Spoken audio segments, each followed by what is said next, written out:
আমি যে সারাটা দিন না খেয়ে আছি, আমার জন্য একটু খাবার রাখতে পারে না? সে খেয়াল কি আছে ওদের? আমি সারাটা দিন না খেয়ে আছি, তুমি আমাকে ভালোবেসে বিয়ে করে আনছো, এইভাবে কি আমাকে না খেয়ে থাকার জন্য বলো?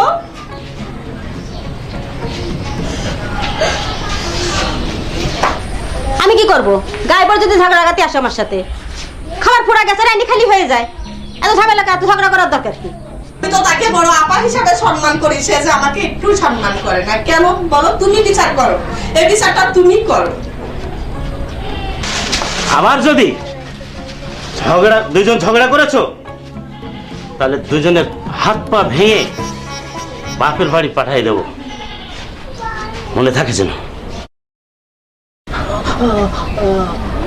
হ্যাঁ, তোরা কে যেন বলতেছিলে, বল এবার। আচ্ছা চেয়ারম্যান সাহেব, আপনার দল করে আমাদের যদি এভাবে মার খাতে হয় বলেন, তাহলে আমরা কার কাছে যাব? দেখেন তো এই বেচারি কি মারাটা মারিছে, আর আপনি যা বলেন আমরা তো তাই শুনি।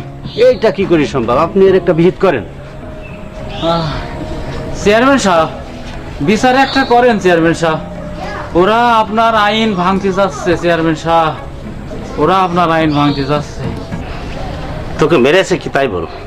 ওই সারা শাওন বড় নেতা হয়ে পড়েছে চেয়ারম্যান সাহেব। শাওন না? ওই ছেলেটা তো এখনো বিয়ে করে নাই। হ্যাঁ ভাই, ঠিক আছে, একসাথে ওর দুটা বিয়ে আমি দেবো। এখন তোরা যা, বিষয়টা আমি পরে দেখবো। চেয়ারম্যান সাহেব বিষয়টা দেখেন, বিচারের জন্য কোনো বিচার হয় চেয়ারম্যান সাহেব। আচ্ছা, আসি, সালাম আলাইকুম। গেলাম ভাই, সালাম আলাইকুম।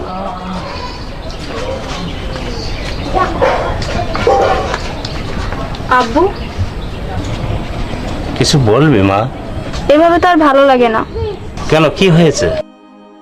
ঠিক মতো লেখাপড়া হচ্ছে না, সারাদিন চিল্লা চিল্লি, ঝগড়াঝাটি, বাড়িতে যেন দাও দাও করে আগুন জ্বলছে।